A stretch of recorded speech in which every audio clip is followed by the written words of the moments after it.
नमस्कार, वंदे मातरम, जय हिंद प्यारे साथियों। मैं विक्रम वर्मा आपका तहे दिल से स्वागत करता हूं आपके अपने YouTube channel online study with Vikram पर। तो प्यारे साथियों, आप सभी स्वस्थ होंगे, मस्त होंगे और अपनी अपनी तैयारी में व्यस्त होंगे। और इसी तैयारी को और मजबूत और शानदार और दमदार बनाने के लिए हम कर रहे हैं CET ग्रेजुएशन व CET 10+2 के लिए 15 मॉडल पेपर। जी हाँ प्यारे विद्यार्थियों, 15 मॉडल पेपर। और ये ऐसे मॉडल पेपर हैं कि इन्हीं में से आपको CET ग्रेजुएशन CET 10+2 में हूबहू क्वेश्चन देखने को मिलेंगे। तो इन क्वेश्चनों को आप रट लीजिए ताकि अब की बार 40 नहीं 50 नहीं आप नंबर ला सको 60%। जी हां प्यारे साथियों, 60% अब की बार नंबर लाने हैं। तो देखिए, 2 नंबर आज का हमारा मॉडल पेपर रहने वाला है। और हम किस तरीके से करते हैं, प्रत्येक मॉडल पेपर की 3 क्लासें होती है। आपकी क्यों होती है 3 क्लासें, आपको मैं बताता हूं। एक मॉडल पेपर यानी एक पेपर में आपके कितने क्वेश्चन होते हैं, 150 क्वेश्चन होते हैं। कितने क्वेश्चन होते हैं, 150 क्वेश्चन होते हैं, जिनमें से 50 क्वेश्चन तो हम करते हैं राजस्थान जीके, जिसमें कला संस्कृति आ गई, भूगोल आ गया, राजस्थान का इतिहास आ गया और राजस्थान की पॉलिटी आ गई। और फिर 50 क्वेश्चनों में आपको क्या क्वेश्चन देखने को मिलेंगे, अगले 50 क्वेश्चनों में आपको राजस्थान नहीं, Indian geography, Indian polity, Indian economics और बात करें इंडियन हिस्ट्री की, साइंस की, कंप्यूटर की, ये 6 सब्जेक्ट आपको देखने को मिलेंगे। और अगले 50 क्वेश्चनों में आपको मैथ, रीजनिंग, हिंदी, इंग्लिश ये क्वेश्चन देखने को मिलेंगे। और साथ में आपको करंट अफेयर्स के भी क्वेश्चन देखने को मिलेंगे। तो प्यारे साथियों, इस प्रकार हमारा रूटीन रहता है। तो आज मॉडल संख्या 2 का पार्ट फर्स्ट रहने वाला है। तो शानदार तरीके से करेंगे, इस क्लास को लास्ट तक लगा लेना। अगर आप वास्तव में CET ग्रेजुएशन CET 10+2 में 60% नंबर लाना चाहते हो तो इस क्लास को आप सबसे पहले लास्ट तक देखिएगा। सबसे पहले क्या करना है, आपको क्लासों को लास्ट तक देखना है। इस क्लास को ही नहीं, चाहे आप किसी भी कोचिंग सेंटर से तैयारी कर रहे हो, चाहे किसी भी YouTube से क्लास लगा रहे हो, आपको उन क्लासों को पूरा देखना होता है, तभी आपका सिलेक्शन हो पाएगा। और सबसे पहला एक और काम कर लीजिए, अपनी फोन की स्क्रीन को बड़ा कर लीजिए और फोन को मेज या टेबल या आप कहीं पर बैठे हो आपसे थोड़ा दूर रख लीजिए। क्योंकि बार बार आप क्या करोगे, या तो स्क्रॉल करते हुए नीचे चले जाओगे और फिर आपके सामने आ जाएगी शॉर्ट वीडियो देखने लग जाओगे। इससे आपकी तैयारी नहीं हो पाएगी। आपको क्या करना है, फोन की स्क्रीन को बड़ा कर लेना है और एक तरफ रख लेना है। उसके बाद जो पॉइंट आपको समझ में न आए ना, वो आपको लिख लेना है एक कॉपी में। कहां पर लिख लेना है, कॉपी में। जो आपको नया पॉइंट लगे उसको कॉपी में लिख लेना है ताकि आप बाद में भी उसका रिवीजन कर सको। तो चलिए, आज की क्लास हम स्टार्ट करेंगे नई ऊर्जा नई उमंग के साथ, मॉडल नंबर 2 का पार्ट पहला। तो चलिए चलते हैं आज के क्वेश्चन नंबर 1 पर। और आज का क्वेश्चन नंबर 1 क्या है हमारा, तो प्यारे विद्यार्थियों, प्यारे साथियों, आपकी स्क्रीन पर आ चुका है प्रैक्टिस सेट नंबर 2। अंत तक देखिएगा 50 के 50 क्वेश्चन। तो क्वेश्चन नंबर 1, और क्या है क्वेश्चन नंबर 1 आज का हमारा प्रैक्टिस नंबर सेट 2 का। तो देखिए ध्यान से कि निम्नलिखित में से हल्दी घाटी के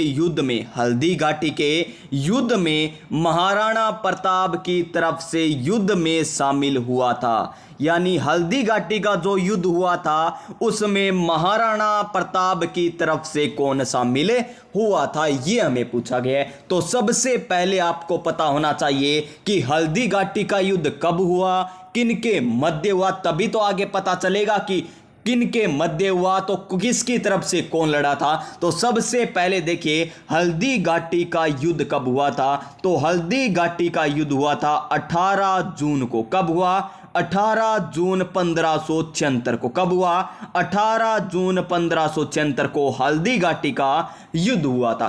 किनके मध्य हुआ था, यह युद्ध हुआ था महाराणा प्रताप के मध्य और बात करें अकबर के मध्य, महाराणा प्रताप और अकबर के मध्य ये युद्ध हुआ था और इसमें विजय किसकी हुई थी? महाराणा प्रताप की इसमें विजय हुई थी। और बात करें, अब बात करते हैं कि महाराणा प्रताप की तरफ से कौन लड़ा था। महाराणा प्रताप की ओर से कौन लड़ा था इस युद्ध में? तो नेतृत्व किसने किया था? हकीम खां सूरी ने। तो कहां पर है ऑप्शन नंबर सी हमें दिखाई दे रहा है, हकीम खां सूरी। हकीम खां सूरी ऑप्शन नंबर सी हो जाएगा इस क्वेश्चन का सही आंसर, जो महाराणा प्रताप की ओर से लड़ा था। और अकबर की ओर से कौन लड़ा था? मान सिंह लड़ा था। कौन लड़ा था? मान सिंह लड़ा था। और इसी हल्दी घाटी के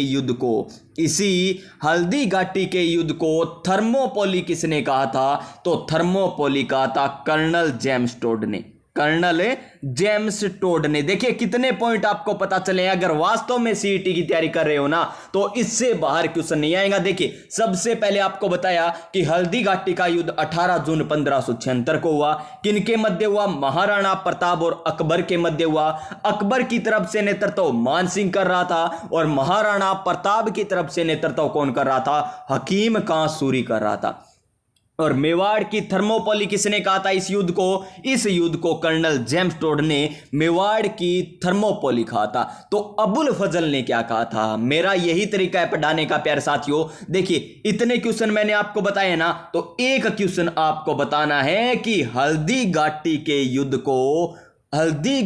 युद्ध को अबुल फजल ने क्या कहा था? अबुल फजल ने क्या कहा था? लिखना है आपको कमेंट करके, ताकि मुझे भी पता चले कि आपकी तैयारी किस लेवल की है। और जरूर करना है कमेंट। ऐसा नहीं कि चलते हैं 2 गुना करके देख ली क्लास को, तैयारी नहीं होगी। मैं पहले ही कह रहा हूं अच्छे तरीके से तैयारी करनी है। तो जो मैं आपसे क्वेश्चन पूछता हूं उनके भी जवाब दीजिए, और जो आपको नए क्वेश्चन आए आपके सामने उनको लिख भी लीजिए, और जो मैं व्याख्या बता रहा हूं उनको भी अच्छे तरीके से ध्यान में रखिएगा। नेक्स्ट क्वेश्चन, इसका सही आंसर ऑप्शन नंबर सी हो जाएगा क्वेश्चन नंबर 1 का। तो चलिए हमें क्या करना है? सुमिलित करना है।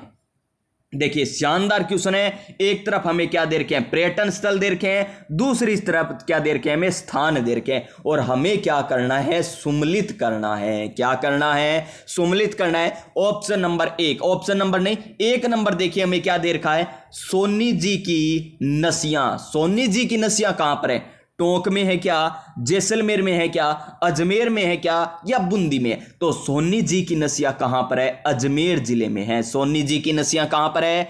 अजमेर जिले में है। फिर देखिए 84 खंभों की छतरी, 84 खंभों की छतरी। तो 84 खंभों की छतरी कहां पर है? बूंदी जिले में है। कहां पर है? 84 खंभों की छतरी कौन से जिले में है? बूंदी जिले में। फिर देखिए बड़ा बाग, बड़ा बाग एक क्या है प्यारे साथियों? बड़ा बाग एक पवन संयंत्र भी है। तो बड़ा बाग कहां पर है? जैसलमेर में। बड़ा बाग कहां पर है? जैसलमेर में। और सुनहरी कोठी कहां पर है? टोंक जिले में स्थित है, या टोंक शहर में स्थित है। तो सुनहरी कोठी टोंक पर, बड़ा बाग जैसलमेर में, 84 खंभों की छतरी बूंदी में, सोनी जी की नसिया अजमेर जिले में स्थित है। एक बार दोबारा देख लीजिए, आपको याद करना है, ऐसे नहीं कि आगे चले जाएं। नहीं, जितने भी क्वेश्चन करें अच्छे तरीके से कीजिए। तो देखिए सोनी जी की नसिया कहां पर है? अजमेर में। यानी 1 नंबर में क्या आएगा हमारा? 3 नंबर आएगा। 1 नंबर में क्या आएगा? 3 नंबर आ जाएगा। फिर देखिए 84 खंभों की छतरी कहां पर है? बूंदी में। यानी फिर हमारा आ जाएगा 4 नंबर। फिर देखिए बड़ा बाग कहां पर है? जैसलमेर में। तो 3 नंबर में क्या आ जाएगा? 2 नंबर आ जाएगा। फिर देखिए सुनहरी कोठी कहां पर है? टोंक में। यानी फिर क्या आ जाएगा? 1 आ जाएगा। यानी जिस ऑप्शन में आपको 3, 4, 2, 1 दिखाई दे वही हमारा आंसर हो जाएगा 3, 4, 2, 1। तो देखिए कौन से ऑप्शन में है? 3, 4, 2, 1 ये रहे हमारे ऑप्शन। ऑप्शन नंबर 1 में देखिए 3, 4, 2, 1 नहीं है यहां पर 2, तो ये तो कट हो जाएगा, यानी ऑप्शन नंबर 1 गलत हो जाएगा। फिर देखिए नेक्स्ट ऑप्शन 3, 4, 2, 1 जी हां ये बिल्कुल सही है। यानी इस क्वेश्चन का राइट आंसर हमारा ऑप्शन नंबर बी हो जाएगा। क्या हो जाएगा?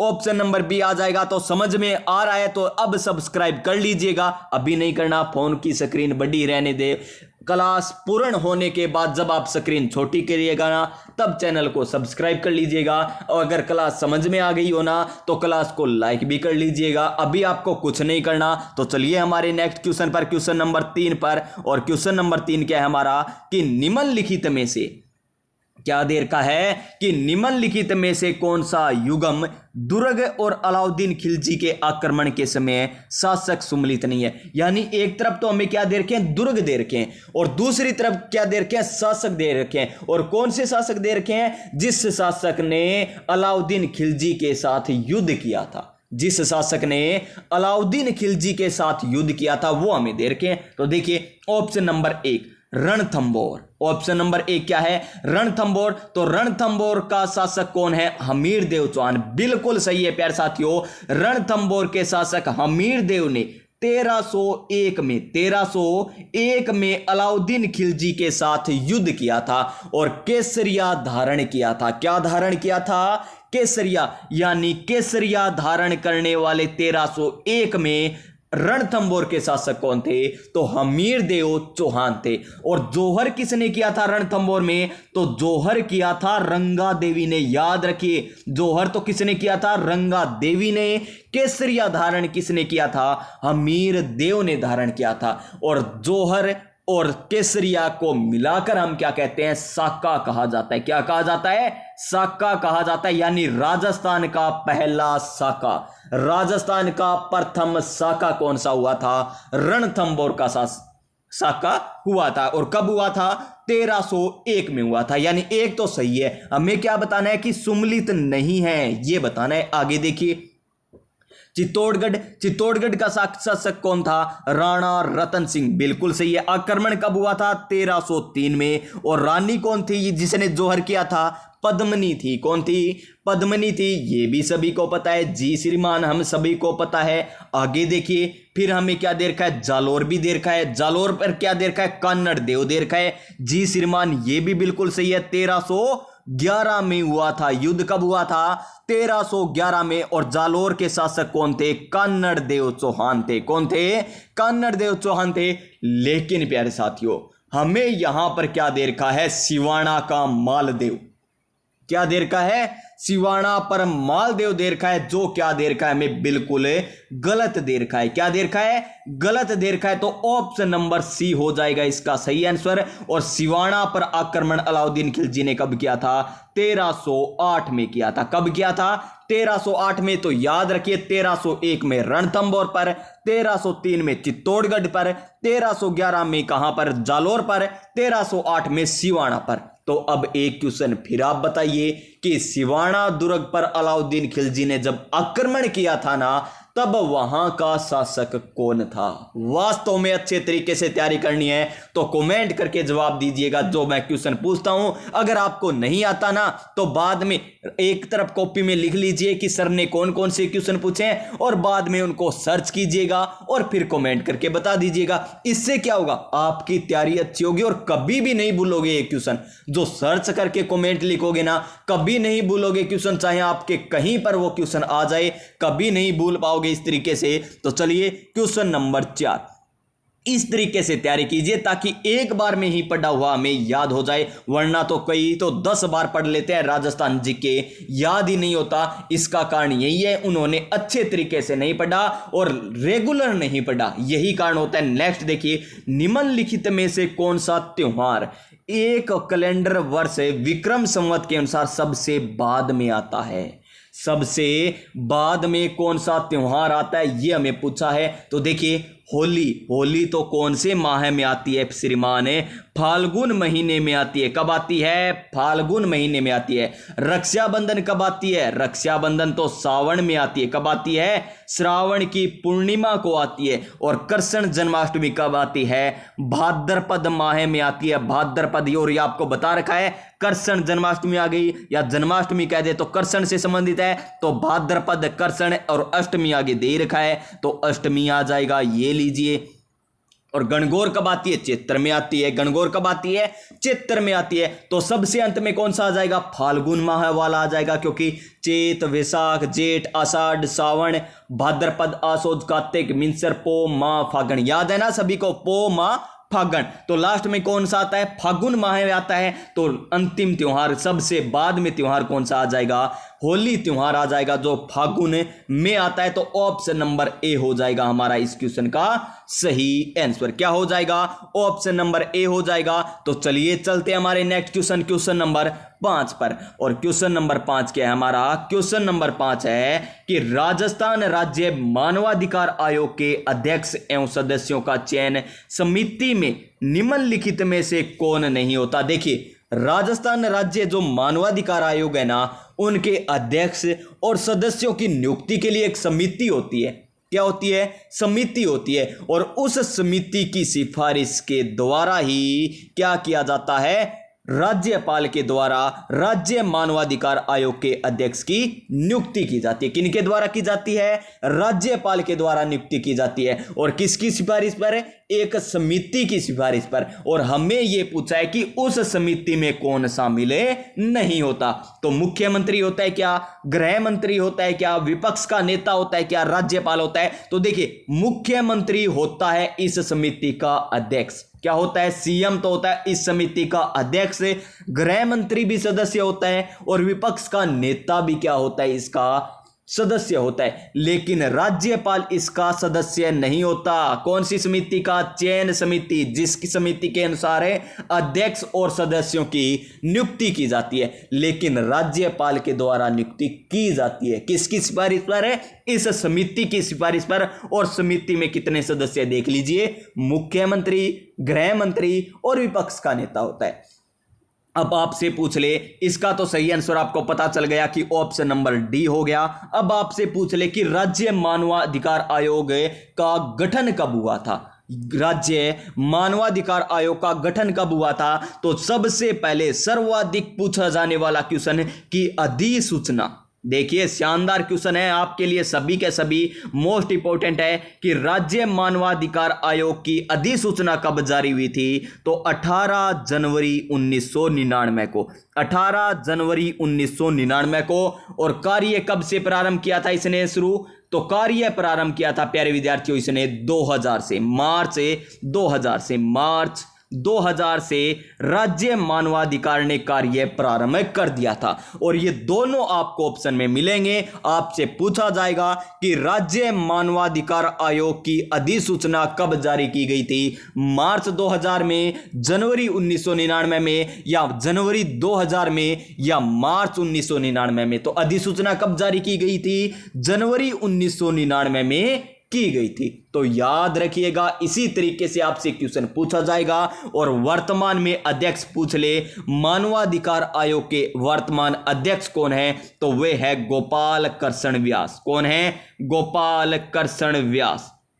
याद रखिए, गोपाल कृष्ण व्यास वर्तमान में राज्य मानवाधिकार आयोग के अध्यक्ष है। Next question, question number 6। और क्वेश्चन नंबर 6 क्या? देखिए, हमें टाइम जरूर लग रहा है, लेकिन व्याख्या इतनी शानदार तरीके से कर रहे हैं कि अगर इस क्वेश्चन के अनुसार क्वेश्चन आ भी गया ना, तो बाहर भी नहीं जा पाएगा। इन्हीं क्वेश्चनों में से आपको, इन्हीं व्याख्याओं में से आपको क्वेश्चन देखने को मिलेंगे। विख्यात लोक नाटककार नानू राम किस ख्याल से संबंधित रहे हैं? देखिए, नानू राम, हमें क्या पूछा है? नानू राम पूछा है। तो किससे संबंधित रहे हैं? नानू राम किससे है? शेखावाटी ख्याल से। किससे है? शेखावाटी ख्याल से। और शेखावाटी ख्याल कहां की प्रसिद्ध है? शेखावाटी क्षेत्र की। जयपुरी ख्याल कहां की प्रसिद्ध है? जयपुर की।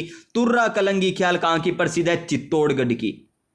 कहां की है? चित्तौड़गढ़ की। और कुचामनी ख्याल, कौन सी ख्याल है? कुचामनी ख्याल। कुचमाद कौन करता है? जो लच करेगा। कौन करेगा? यानी कुचामनी ख्याल के प्रवर्तक कौन है? लच्छी राम। कौन है? लच्छी राम किससे संबंधित है? कुचामनी ख्याल से। देखिए, लच कौन करेगा? जो कुचमादी होता है टाबर, जो कुचमादी टाबर क्या करते हैं? लच करते हैं। तो याद रख लीजिए, लच्छी राम का संबंध किससे है? कुचामनी ख्याल से। शेखावाटी ख्याल नानू राम से। और दूलिया राणा एक और है इनके साथ, नानू राम के साथ कौन है? दूलिया राणा। तो ये भी आपको ऑप्शन में मिल सकता है कि दूलिया राणा का संबंध कौन सी ख्याल से है? तो शेखावाटी ख्याल से। तो इस क्वेश्चन का right answer option number A, Nanu Ram ji का संबंध शेखावाटी ख्याल है और दूलिया राणा का संबंध भी शेखावाटी ख्याल से है प्यारे साथियों। Next question, question number 7।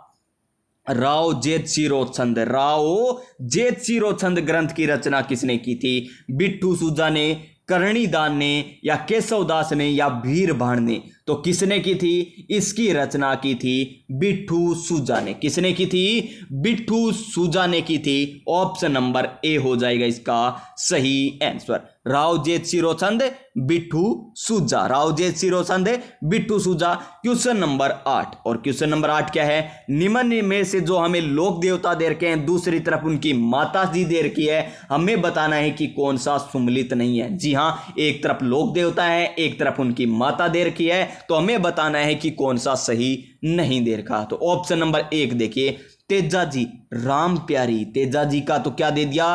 Ram प्यारी दे दिया। गलत है प्यारे साथियों, इनकी माता का नाम राम प्यारी नहीं तो क्या था? राम कंवरी था। इनकी माता जी का नाम क्या था? राम कंवरी था। और तेजा जी का जन्म कहां पर हुआ था? तेजा जी का जन्म हुआ था खड़नाल नागौर में। कहां पर हुआ तेजा जी का जन्म? है खड़नाल नागौर में हुआ। फिर देखिए रामदेव जी, मेणादेव बिल्कुल सही है। और रामदेव जी का जन्म कहां पर हुआ था? उंडू काश्मीर बाड़मेर जिले में। उंडू काश्मीर बाड़मेर जिले में रामदेव जी का जन्म होता है। और इनका मेला कहां पर लगता है? रुणेचा जैसलमेर में। गोगा जी, गोगा जी की माता का नाम क्या है? बात्सल, बिल्कुल सही है। और इनका जन्म कहां पर हुआ? ददरेवा चूरू में हुआ। और इनका मेला कहां पर बढ़ता है? गोगा मेढ़ी नोहर हनुमानगढ़ में बढ़ता है। फिर देखिए पाबू जी, पाबू जी की माता का नाम कमला देवी है, बिल्कुल सही है। और पाबू जी का जन्म कहां पर हुआ था? फलोदी जिले में हुआ था। कहां पर हुआ था? फलोदी जिले में हुआ था, यानी BDC। ये तो सही दे रखे हैं, लेकिन तेजा जी राम प्यारी नहीं, तेजा जी की माता का नाम क्या था? राम कंवरी था। तो ऑप्शन नंबर ए हो जाएगा इस क्वेश्चन का सही आंसर। तो चलिए एक क्वेश्चन फिर मैं आपसे पूछ लेता हूं कि कामड़िया पंथ की स्थापना किस लोक देवता के द्वारा की गई थी? कौन से पंथ की स्थापना? कामड़िया पंथ की स्थापना कौन से लोक देवता के द्वारा की गई थी? कामड़िया पंथ की स्थापना किसके द्वारा की गई थी? इसका आंसर आपको बताना है। क्वेश्चन नंबर 9 क्या है? क्वेश्चन नंबर 9 हमें क्या दे रखा है कि एक तरफ संप्रदाय दे रखा है, दूसरी तरफ स्थान दे रखे हैं, इनकी प्रमुख गद्दी कहां पर है, और हमें क्या करना है? सुमलित करना है। तो कर लीजिए सुमलित, कोई कठिन काम नहीं है। बिश्नोई संप्रदाय किसके द्वारा चलाया गया था? जाम्बो जी के द्वारा चलाया गया था। और इसकी पीठ कहां पर है, या गद्दी कह दीजिए, तो मुकाम बीकानेर में। फिर देखिए जसनाती संप्रदाय, तो जसनाती संप्रदाय की पीठ कहां पर है? कतरियासर बीकानेर में। और इस संप्रदाय के प्रवर्तक कौन है? जसनाथ जी है। और दादू संप्रदाय नरेना में इसकी पीठ है, और दादू दयाल जी के द्वारा इस संप्रदाय की स्थापना की गई थी। और राम सनेही सिंहथल आ जाएगा, राम सनेही सिंहथल आ जाएगा। और सिंहथल हरिदास, हरिराम के द्वारा ये चलाई गई थी। कौन सी शाखा? सिंहथल। और आपको पता है कि राम सनेही की कितनी शाखाएं हैं? 4 शाखाएं हैं। कौन कौन सी ये 4 शाखाएं? सारे सिख, ये ट्रिक है उसकी। सारे सिख, सारे सिख बोले तो सा से शाहपुरा, रे से रेण, सी से सिंहथल, ख से खेड़ापा। सारी व्याख्या आपको करा रखी है। अगर वास्तव में तैयारी और बेहतरीन करना चाहते हो ना, तो आपको प्रीवियस ईयर क्वेश्चन आपको टॉपिक वाइज करवा रखे हैं, जाकर क्लास से देख लीजिए। आपको राजस्थान का भूगोल करा रखा है, राजस्थान का इतिहास करा रखा है, राजस्थान की कला संस्कृति करा रखी है। चैनल की प्लेलिस्ट बनी हुई है, जाकर देख लीजिएगा। तो देखिए 1 नंबर में क्या आया हमारा? 4 आया। फिर देखिए 2 नंबर में क्या आया? 2 नंबर में आ गया 1 नंबर, 2 नंबर में 1। फिर 3 में क्या आ गया? 3 में आया 2 नंबर। और 4 में क्या आ गया? हमारा 3 नंबर आ गया। तो इसका सही आंसर क्या होगा? जिसमें हमें दिखाई दे 4 1 2 3, तो 4 1 2 3 जिस ऑप्शन में आपको दिखाई दे जाए वही हमारा आंसर हो जाएगा। तो देखिए 4, तो सबसे पहले 4 देख लीजिए, यहां पर नहीं है, यहां पर नहीं है, तो ये रहा 4 1 2 3, तो ऑप्शन नंबर सी हो जाएगा इस क्वेश्चन का सही आंसर। चलिए नेक्स्ट क्वेश्चन पर, और इसी प्रकार हम धीरे धीरे आगे बढ़ेंगे और अपनी मंजिल को पालेंगे। और आपने एक कहावत भी सुनी होगी, धीरे धीरे रे मना धीरे सब कुछ होए, माली सिंचे सोगड़ा ऋतु आए फल होए। जी हाँ प्यारे साथियों, ऋतु आए फल होए। देखिए मांडो की पाल, कौन सी पाल है? मांडो की पाल किस खनिज के उत्पादन हेतु प्रसिद्ध है? मांडो की पाल किस खनिज हेतु प्रसिद्ध है? तो देखिए इसका सही आंसर क्या हो जाएगा? फ्लोराइट। क्या हो जाएगा? फ्लोराइट। और मैंने याद किस प्रकार रख रखी है इसको, तो देखिए मांडो आपा कह दिया नहीं, मांडियो कवानी, बस यही आपा ने याद रखनी है। मांडिये कनु आपा के मंगाया? फल मंगाया। मांडे कनु आपा के मंगा लिया? फल मंगा लिया। तो ये लो फलो यानी फल मंगाए थे। किससे मंगाए थे? मांडो से मंगाए थे, यानी मांडिया। नाम तो सुना ही होगा, क्या? मांडिया। तो मांडो की पाल फ्लोराइट, ऑप्शन नंबर बी हो जाएगा। पाइराइट, क्या पाया था हमें? शादी में गए थे तो हमें क्या पाया था? सलाद पाया था, यानी पाइराइट के लिए सलादीपुर सीकर प्रसिद्ध है। क्या प्रसिद्ध है? सलादीपुर सीकर प्रसिद्ध है। अब देखिए हमारा नेक्स्ट क्वेश्चन, और next question number 11। Question number 11 क्या है हमारा कि मुंशी देवी प्रसाद ने, क्या है? मुंशी देवी प्रसाद ने किसको राजस्थान का अबुल फजल की संज्ञा दी है? शानदार क्वेश्चन है कि मुंशी देवी प्रसाद ने किसको राजस्थान का अबुल फजल की संज्ञा दी है? तो देखिए option number 1 Muhnot Nainsi, option number B क्या है? Suryamal Mishran, option number C क्या है? Kanhaiyalal Sethia, option number D क्या है? विजयदान देथा। क्या है? Option number D Vijaydan Detha, option number D है। तो किसको कहा है अबुल फजल राजस्थान का? Option number A Muhnot Nainsi को। किसने कहा? मुंशी देवी प्रसाद ने कहा। तो आपसे क्वेश्चन यहां पर घुमाकर भी पूछा जा सकता है कि महणोत नैन्सी को राजस्थान का अबुल फजल किसने कहा था? तो किसने कहा था? मुंशी देवी प्रसाद ने राजस्थान का अबुल फजल महणोत नैन्सी को कहा था प्यारे साथियों। तो याद रखिएगा इस क्वेश्चन को। आगे चलते हैं हमारे नेक्स्ट क्वेश्चन पर। और सूर्यमल मिश्रण को क्या कहा जाता है? सूर्यमल मिश्रण को क्या कहते हैं? सूर्यमल मिश्रण को राजस्थान का राज्य कवि भी कहा जाता है। क्या कहा जाता है? राजस्थान का राज्य कवि। क्वेश्चन नंबर 12 क्या है? क्वेश्चन नंबर 12, राजस्थान के किस भाग में मिश्रित पतझड़ वाले वन पाए जाते हैं? मिश्रित पतझड़ वाले वन पाए जाते हैं। कहां पर पाए जाते हैं? देखिए उदयपुर, चित्तौड़गढ़, सिरोही, बूंदी में, या फिर बात करें जोधपुर, जैसलमेर, यहां पर तो बिल्कुल भी नहीं पाए जाएंगे मिश्रित पतझड़ वाले। यहां पर तो कौन से पाए जाते हैं? मरुदविद वन पाए जाते हैं। डूंगरपुर, बांसवाड़ा, प्रतापगढ़, झालावाड़, यहां पर तो सालर वन भी पाए जाते हैं। अलवर, जयपुर, चूरू, झुंझुनू तो कहां पर पाए जाएंगे? उदयपुर, चित्तौड़गढ़, सिरोही, बूंदी में पाए जाएंगे, यानी ऑप्शन नंबर ए हो जाएगा इस क्वेश्चन का सही आंसर। क्वेश्चन नंबर 13, और क्या है क्वेश्चन नंबर 13? किस चित्र शैली में पशु पक्षियों की बहुतायत रहती है? किस चित्र शैली में पशु पक्षियों की बहुतायत रहती है? नाथद्वारा शैली में, बूंदी चित्र शैली में, बीकानेर चित्र शैली में, या जयपुर चित्र शैली में? तो कौन से में रहती है? तो ये रहती है बूंदी चित्र शैली में, ऑप्शन नंबर बी।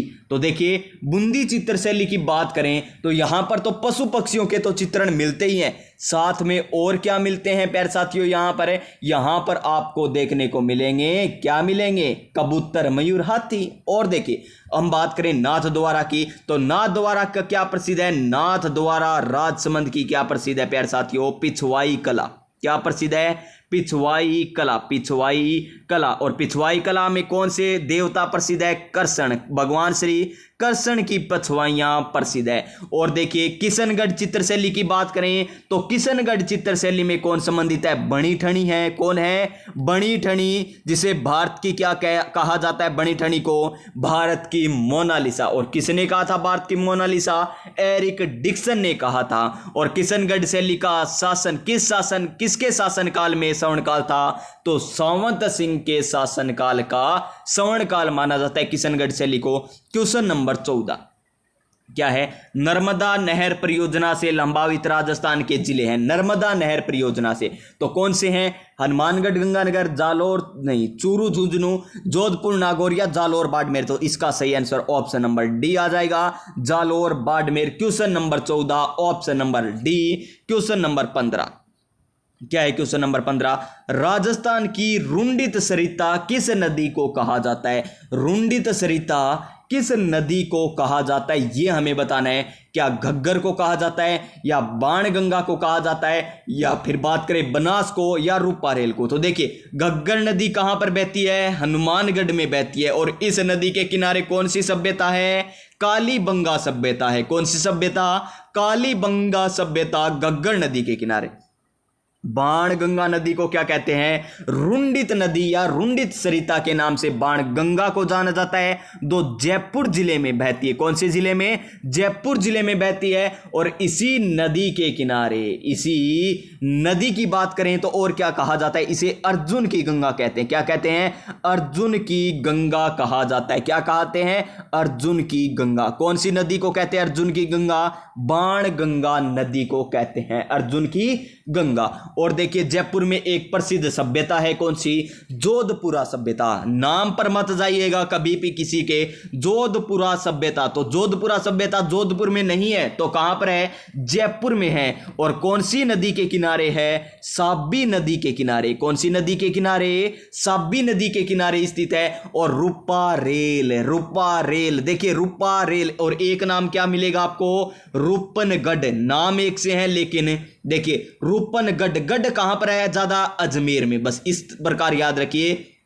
अजमेर। और रूपारेल, रेल में क्या रहा है, लय आ रहा है। और लय किस में आएगा, अलवर में। ये लीजिए अलवर, इस प्रकार याद कर लीजिए। रूपारेल, रेल लय से अलवर, रूपनगढ़ अजमेर, दोनों ऐसे प्रारंभ है, कंफ्यूज नहीं होना। रूपा रूपा ए से प्रारंभ है, रूपा रूपा ए से प्रारंभ है। और गढ़ की बात करें तो मेर आ जाएगा, और रेल लय की बात करें तो लवर यानी अलवर आ जाएगा। याद रखिए सारी व्याख्या जितनी आपको बताई है, इस क्वेश्चन का राइट आंसर हमारा ऑप्शन नंबर बी हो जाएगा। रुंडित सरिता कौन सी है, बाणगंगा नदी। क्वेश्चन नंबर 16, लोक नाट्य रूप रम्मत किस क्षेत्र से संबंधित है। लोक नाट्य रूप रम्मत किस क्षेत्र से संबंधित है, तो भरतपुर से, मेवाड़ से, बीकानेर से, धौलपुर और करौली से। धौलपुर और करौली से। तो किससे संबंधित है ये, रम्मत। रम्मत कहां की प्रसिद्ध है, बीकानेर और जैसलमेर की प्रसिद्ध है। रम्मत कहां की प्रसिद्ध है, बीकानेर और जैसलमेर की प्रसिद्ध है। और आचार्यों का चौक कहां पर है, आचार्यों का चौक बीकानेर में। आचार्यों का चौक कहां पर है, बीकानेर की प्रसिद्ध है रम्मत। और रम्मत के प्रमुख कलाकार पूछ ले तो प्रसिद्धि किसने दिलवाई थी, तेज कवि ने। किसने, कवि जो तेज होगा वही तो रम्मत को क्या दिलाएगा, प्रसिद्धि दिलाएगा। इसके अलावा कौन है, सुवा महाराज। नाम है ये क्या, सुवा महाराज। और एक है फागू महाराज। एक कौन है, फागू महाराज। और एक है तुलसी जी। इनको भी याद रखिए, तुलसी जी, फागू महाराज, सुवा महाराज। तेज कवि किससे संबंधित है, तो रम्मत से संबंधित है। और रम्मत कहां की प्रसिद्ध है, बीकानेर और जैसलमेर की प्रसिद्ध है। बीकानेर और जैसलमेर की प्रसिद्ध है। तो और मेवाड़ की क्या प्रसिद्ध है, तुर्रा कलंगी ख्याल प्रसिद्ध है। बम नृत्य भरतपुर का प्रसिद्ध है। बम नृत्य भरतपुर का प्रसिद्ध है। आगे बात कर लेंगे। क्वेश्चन नंबर 17 क्या है, राजस्थान में किस भाग में शुष्क खेती प्रचलित है। शुष्क खेती कहां पर प्रचलित है, सभी को पता है, पश्चिमी राजस्थान में। Option number D. जो पहली बार तैयारी कर रहा है उन्हीं को भी पता है इस क्वेश्चन का। तो चलिए नेक्स्ट क्वेश्चन की बात करते हैं। क्वेश्चन नंबर 18, निम्नलिखित में से कौन सा युग्म वाद्य यंत्र प्रकार सम्मिलित नहीं है। यानी एक तरफ वाद्य यंत्र है, दूसरी तरफ उनका प्रकार दे रखा है। क्या ये सुशीर वाद्य यंत्र है, क्या घन वाद्य यंत्र है। तो देखिए बपंग, बपंग क्या है, तत्वाद्य यंत्र। क्या सही है, बपंग बिल्कुल सही है, तत्वाद्य यंत्र है। और देखिए सिंगी सुशीर वाद्य यंत्र है, क्या बिल्कुल सही है।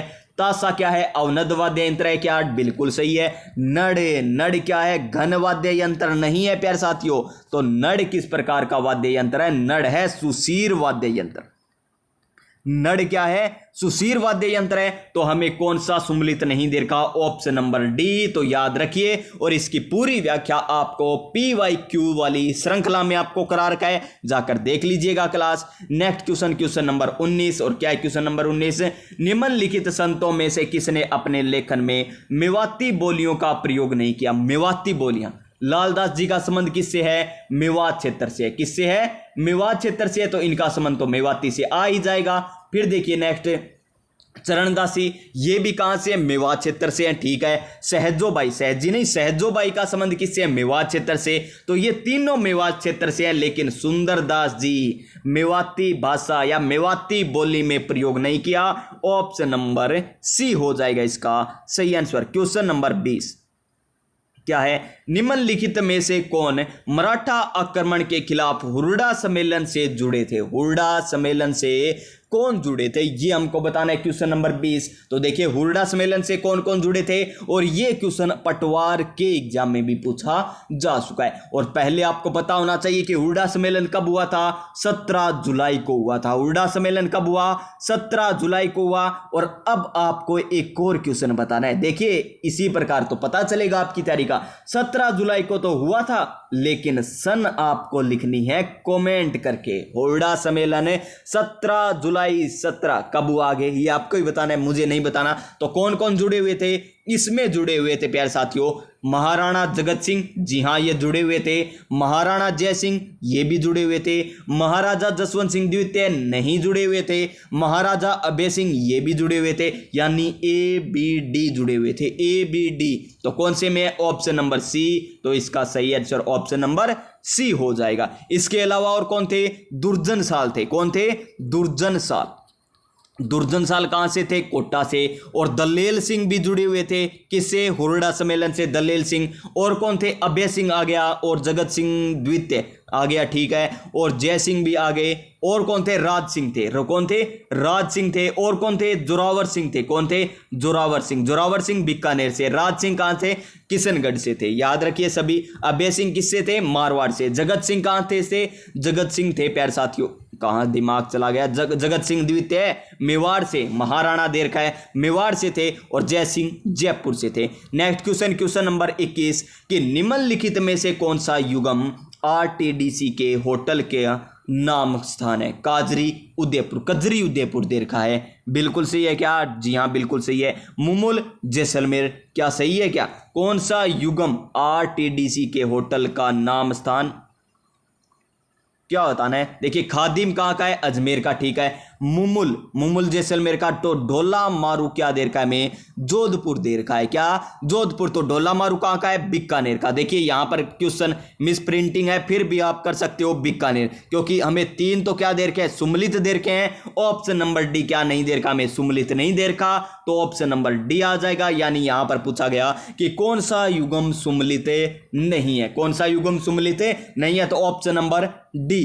क्वेश्चन नंबर 22 क्या है? क्वेश्चन नंबर 22 हमें यही बताना है कि कौन सा सुमलित नहीं है। कौन सा सुमलित नहीं है? देखिए मामा जी के घोड़े वसंतगढ़, गलत है। मामा जी के घोड़े, अगर मामा अपन घोड़ो ले दे, पड़ोसी जलेगा, कौन जले?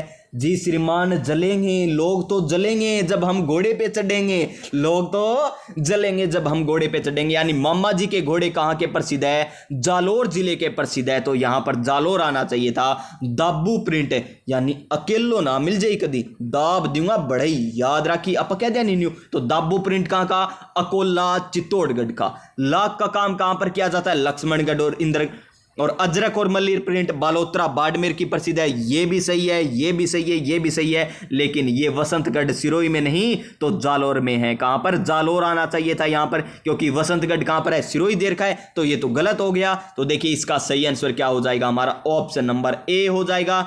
ऑप्शन नंबर ए, जो सुमलित नहीं है। क्वेश्चन नंबर 23 क्या है? क्वेश्चन नंबर 23 भारत में एकमात्र ठाकुर केसरी सिंह बार्ट ऐसे व्यक्ति हैं जिन्होंने भारत माता की दास्ता की श्रृंखलाओं को काटने के लिए अपने समस्त परिवार को स्वतंत्रता के युद्ध में झोंक दिया था। यह कथन किसने कहा था? शानदार लाइन है और ये मोटिवेशन भी लाइन होनी चाहिए। तो देखिए किसने कहा था ये कहा था ऑप्शन नंबर बी, रास बिहारी बोस ने। ऑप्शन नंबर बी, रास बिहारी बोस ने केसरी सिंह बार्ट को ये कहा था। तो चलिए क्वेश्चन नंबर 24 देखिए, रूसी कथाओं के राजस्थानी अनुवाद गजबन के लिए सोवियत लैंड नेहरू पुरस्कार किसे दिया गया? देखिए गजबने पानी न चाली, ये वही है। तो देखिए यहां पर बात कर लेते हैं किसको मिला, तो लक्ष्मी कुमारी चुंडावत को। ऑप्शन नंबर डी, क्या वे वही है गजबन पानी न चाली? तो देख लीजिए क्वेश्चन नंबर 25 क्या है? गवर्नर जनरल बेंटिंग की बात कर रहे हैं यहां पर ने अजमेर में। कहां पर है? अजमेर में अजमेर में देसी राजाओं को, अजमेर में देसी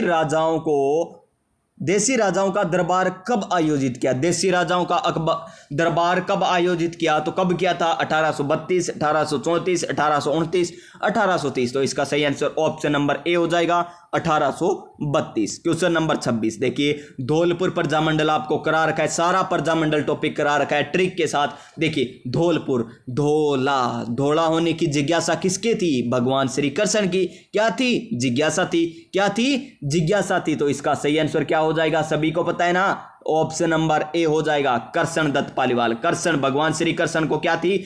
धोला होने यानी सफेद होने की जिज्ञासा थी प्यारे साथियों। तो कृष्ण दत्त पालीवाल। त्रिलोक चंद माथुर, तिलक क्या करते हैं हम? रोली से निकालते हैं। किससे निकालते हैं? रोली सिंदूर कहते हैं ना हम इसको। तो ये किसका हो जाएगा? करौली का हो जाएगा। किसका हो जाएगा? त्रिलोक चंद माथुर करौली का हो जाएगा। अमृतलाल पाठक, तो किसका है? अमृतलाल पाठक प्रतापगढ़ से संबंधित है। किससे? प्रतापगढ़ से संबंधित है। नेक्स्ट क्वेश्चन, शेखावाटी जाट आंदोलन का नेतृत्व किसने किया था? जो नरों में श्रेष्ठ होगा, नरों में उत्तम होगा, वही तो करेगा। तो शेखावाटी जाट आंदोलन नरोत्तम लाल जोशी, ऑप्शन नंबर ए आ जाएगा इस क्वेश्चन का सही आंसर। और कब हुआ था शेखावाटी जाट आंदोलन? 1939 को हुआ था। कब हुआ था? 1939। और अबिन हरि का संबंध किससे है? ये लिखना है आपको कमेंट में। अबिन हरि, पंडित अबिन हरि का संबंध कौन से प्रजामंडल से है? लिख दीजिए कमेंट बॉक्स में। क्वेश्चन नंबर 28, आजादी के समय राजस्थान राज्य भारतीय संविधान के अनुसार किस श्रेणी में था? आजादी के समय राजस्थान राज्य भारतीय संविधान की कौन सी श्रेणी में था? तो द्वितीय श्रेणी यानी बी श्रेणी में था ना। तो option number B. Question number next, सामाजिक एवं राजनीतिक चेतना के लिए स्वामी दयानंद ने राजस्थान में पहली यात्रा कब की थी? तो पहली यात्रा कब की थी स्वामी दयानंद सरस्वती ने? तो कब की? जुलाई 1872 में की थी क्या? नहीं, जून 1865 में की थी। Option number C. Option number C हो जाएगा। क्वेश्चन नंबर 30, मेवाड़ में आर्य समाज की स्थापना किसके द्वारा की गई थी? मेवाड़ में आर्य समाज की स्थापना किसके द्वारा की गई थी? तो विष्णुलाल पांड्या के द्वारा की गई थी। किसके द्वारा? विष्णुलाल पांडे के द्वारा। नेक्स्ट क्वेश्चन, क्वेश्चन नंबर 31, क्या बताना है हमें? एकीकरण बताना है। ट्रिक के साथ आपको बता रखा है। देखिए पहला चरण, पहले से चलेंगे 18, 25, 18, 30, 15, 26, 30, 15, 26 ये लीजिए, बस तारीख याद है ना, तो ये हो जाएगा। तो देखिए 18, 25, 18, तो देखिए पहला 18 तारीख को दे रखा है। क्या ये सही है? तो पहला तो हुआ था 18 अप्रैल 1948 को, बिल्कुल सही है। फिर देखिए चतुर्थ हुआ 30 मार्च 1949 को। चतुर्थ हुआ 30 मार्च 1949 को, तो ये गलत दे रखा है। यहाँ पर 48 दे रखा है, तो ये क्या है? असुमलित हो जाएगा। पंचम देखिए, पंचम कब हुआ? देखिए 1, 2, 3, 4, 5, 15 मई 1949 को, बिल्कुल सही है। षष्टम 26 जनवरी 1950 को। 18, 25, 18, 30, 15, 26। उसके बाद क्या ट्रिक थी? मामा अम्मा मंजन करो। और उसके बाद क्या ट्रिक थी? 3 बार 48, फिर 2 बार 49, फिर 1 बार 50 थी और 1 बार 56 थी। याद है ना वो ट्रिक? तो याद रखिएगा, आपको करा रखी है। और इसमें कौन सा सुमलित है? ऑप्शन नंबर बी सुमलित नहीं है। तो इसका सही आंसर ऑप्शन नंबर बी हो जाएगा। क्वेश्चन नंबर 32, अंतरराष्ट्रीय सीमा की लंबाई पूछी। आसान सा क्वेश्चन है। 1070 किलोमीटर है, पाकिस्तान के साथ लगती है। नेक्स्ट क्वेश्चन, कर्क रेखा राजस्थान में किन जिलों से होकर गुजरती है? Dungarpur, Banswara, option number B. ये तो दोनों ही आसान क्वेश्चन थे, सभी को आता ही होगा प्यारे साथियों। क्वेश्चन नंबर 34, वर्तमान में अरावली पर्वत विद्यमान है। अरावली पर्वतमान विद्यमान है वलित पर्वतों के रूप में, संग्रहित पर्वतों के रूप में, अवशिष्ट पर्वतों के रूप में, या ब्लॉक पर्वतों के रूप में। तो इसका सही आंसर क्या हो जाएगा हमारा? ऑप्शन नंबर क्या हो जाएगा? सी हो जाएगा, अवशिष्ट पर्वतों के रूप में। Option number C. Question number 35, क्या है? राजस्थान में बोराट का पठार स्थित है। और ये भी आपसे ट्रिक से बता रखा है, पठारों के ट्रिक बता रखी है ना। उड भौरा, उड अब भौरा ऊपर यानी सबसे ऊंचा पठार, उड़िया का पठार। उड अब यानी आबू का पठार। उड अब भौरा यानी बोराट का पठार। ऊपर यानी ऊपर माल का पठार। ये बता रखी आपको ट्रिक। और इसका सही बोराट का पठार है कहां पर? सभी को पता होगा ना, कहां पर है? कुंभलगढ़ और गोगुंदा के मध्य स्थित है। ऑप्शन नंबर बी हो जाएगा। क्वेश्चन नंबर 36, क्या है क्वेश्चन नंबर 36, सिरोही जिले में त्रिव ढाल युक्त उबड़ खाबड़ पहाड़ियों को स्थानीय भाषा में क्या कहते हैं? तो क्या कहते हैं स्थानीय भाषा में उबड़ खाबड़ को? तो भाकर कहा जाता है। किसमें? सिरोही जिले में। ऑप्शन नंबर बी हो जाएगा इसका सही आंसर। और ये पहाड़ियों की ट्रिक भी आपको बता रखी है ना, गुरु से दिल जरा अंचल कम लगा, देख लीजिए उन क्लासों को, तभी तैयारी अच्छे तरीके से होगी। फिर देखिए नेक्स्ट क्वेश्चन, वाक्कल, वत्रक, मेंसवा, हतमती किसकी सहायक नदियां हैं? तो किसकी सहायक नदियां? सभी को पता है साबरमती की है। माही नदी को तो क्या कहते हैं? दक्षिण राजस्थान की गंगा कहा जाता है। और क्या कहते हैं इसको? आदिवासियों की गंगा कहते हैं। उल्टे यू आकार की है क्योंकि ये डूंगरपुर बांसवाड़ा में आती है और इस प्रकार वापिस चली जाती है। करक रेखा को 2 बार काटती है, ए अक्षर के समान आकृति है। और सोम, माही, जाखम इन तीनों नदियों के किनारे क्या बना हुआ है? बणेश्वर धाम बना हुआ है। क्या बना हुआ है? बणेश्वर धाम बना हुआ है सोम, माही, जाखम इन तीनों नदियों के संगम स्थल पर। तो याद रखिए साबरमती की सहायक नदियां वाक्कल, वत्रक, मेस्मा, हतमती, ये किसकी है? साबरमती की। क्वेश्चन नंबर 38 क्या है? राजस्थान में शीतकालीन वर्षा होती है। राजस्थान में शीतकालीन वर्षा होती है लौटते मानसून से, दक्षिणी पश्चिमी मानसून से, उत्तर पूर्व मानसून से या भूमध्य सागरीय चक्रवात से। तो किससे होती है राजस्थान में शीतकालीन वर्षा? राजस्थान में शीतकालीन वर्षा होती है ऑप्शन नंबर डी। क्या होती है? ऑप्शन नंबर डी हो जाएगा इस क्वेश्चन का सही आंसर हमारा। बिल्कुल सही है option number D. Question number 38 का option number D. Question number 39, vertisols मृदा, जिसे और क्या कहते हैं? काली मृदा कहते हैं। और कहां पर पाई जाती है? हाड़ौती क्षेत्र में पाई जाती है। वर्टिसोल्स मृदा को क्या कहते हैं? हमें काली मृदा कहते हैं। जो कहां पर पाई जाती है? हाड़ौती प्रदेश में पाई जाती है। और हम क्या कहते हैं हाड़ौती प्रदेश को? दक्षिणी पूर्वी पठारी प्रदेश के नाम से भी जाना जाता है। और कौन कौन से जिले आते हैं इसमें? कोटा आता है, बूंदी आता है, कोटा, बूंदी, 12 आता है श्रीमान। और कौन सा आता है? झालावाड़ आता है। कौन सा आता है? झालावाड़ आता है। तो देख लीजिए हाड़ौती में झालावाड़ है, 12 है, तो ये तो यहां पर तो पाई जाएगी। बूंदी और बांसवाड़ा यहां पर भी पाई जाएगी। कोटा और भरतपुर यहां पर भी पाई जाएगी, लेकिन धौलपुर और करौली में नहीं पाई जाएगी। Option number D, option number vertisols मृदा।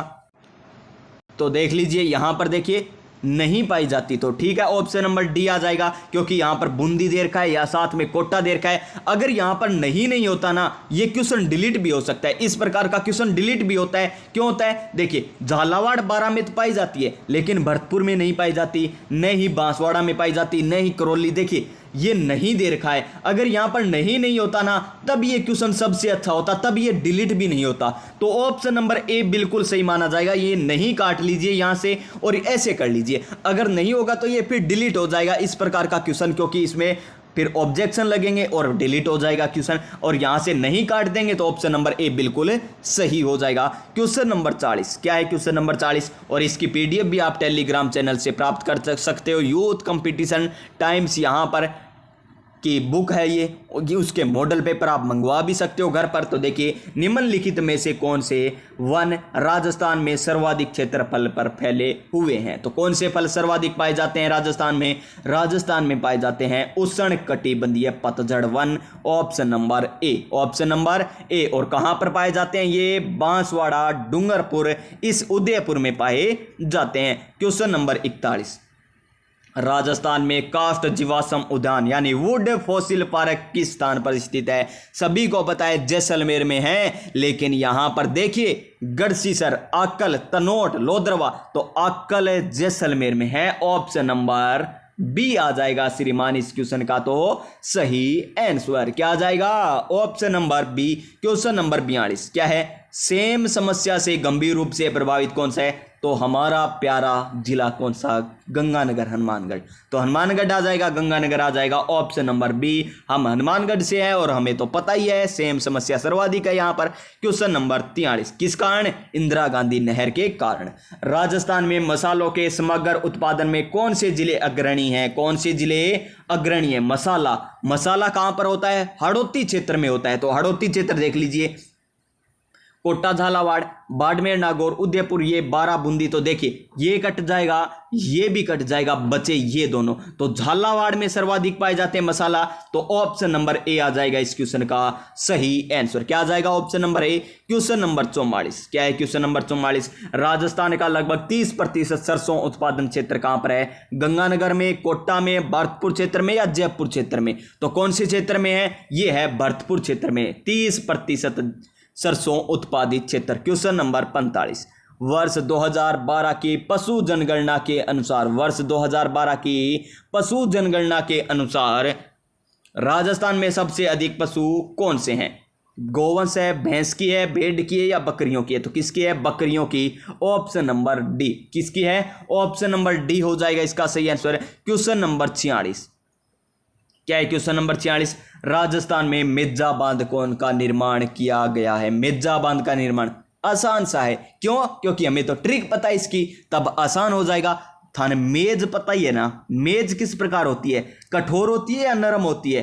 खारी होती है या मिठी होती है? श्रीमान कठोर होती है, खागे तो मैं कदी कौन देखी, लेकिन इतो बेरे का कठोर हो है। यानी कौन सी नदी के किनारे? कोठारी नदी के किनारे। कौन सा बांध? मिर्जा बांध। तो ऑप्शन नंबर ए हो जाएगा इस क्वेश्चन का सही आंसर। Question number 47। क्या है क्वेश्चन नंबर 47? राजस्थान में सर्वाधिक क्षेत्र में सिंचाई किस स्रोत से की जाती है? नहरों से, नलकूपों से, तालाबों से या कुओं से? तो किससे की जाती है? सभी को पता है, नहरों से तो गंगानगर हनुमानगढ़ में होती है सर्वाधिक सिंचाई, और लेकिन यहां पर सर्वाधिक क्षेत्र पूछा है में, न कि एक जिला विशेष पूछा है। तो इसका सही आंसर हमारा ऑप्शन नंबर क्या आ जाएगा? क्वेश्चन नंबर 47 का ऑप्शन नंबर बी, नलकूपों से। किससे? नलकूपों से। Option number B. Next question, question number 48 है।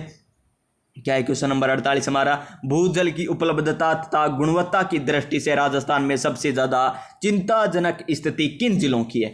चिंताजनक स्थिति किन जिलों की है ये हमें बताना है। तो किन की है? ये है प्यारे विद्यार्थियों नागौर और जयपुर की। Option number D. तो चलिए हमारे नेक्स्ट क्वेश्चन, क्वेश्चन नंबर 49 पर। और क्या है? राजस्थान में फ्लूरोसिस, क्या फ्लूरोसिस ग्रस्त पट्टी कहां पर स्थित है? कहां पर है? नागौर अजमेर में स्थित है। ऑप्शन नंबर डी हो जाएगा, जिसे कुब्बड़ पट्टी के नाम से भी जाना जाता है। और आज का हमारा अंतिम क्वेश्चन रहने वाला है क्वेश्चन नंबर 50। तो देखिए राजस्थान भू क्षेत्र में किस राष्ट्रीय राजमार्ग की लंबाई सर्वाधिक है? राजस्थान में पूछी है, तो देख लीजिए NH15, NH8, NH12 या NH11 की। तो किसकी है सर्वाधिक लंबाई? NH15 की। ऑप्शन नंबर ए हो जाएगा हमारा सही आंसर। तो प्यारे विद्यार्थियों अब आप स्क्रीन को छोटा कर सकते हैं। तो देखिए ये क्लास आपको किस प्रकार लगी अब कमेंट करके भी लिख दीजिए, और जितने भी मैंने आंसर पूछे सारे आंसर भी आपको बताने हैं। और आने वाली क्लास देखने के लिए इसी प्रकार व्याख्या सही तो इस चैनल को सब्सक्राइब कर लीजिए, पास में जो बेल आइकन है उसे दबा लीजिए, ताकि आने वाली प्रत्येक क्लास का नोटिफिकेशन आपको मिलता रहे और अपनी तैयारी बेहतर तरीके से कर सकें। इसके अलावा आपको साइंस की भी क्लासें मिलती है इस चैनल पर। राजस्थान जीके की आपको टॉपिक वाइज करा रखे हैं, वो जाकर देख लीजिए।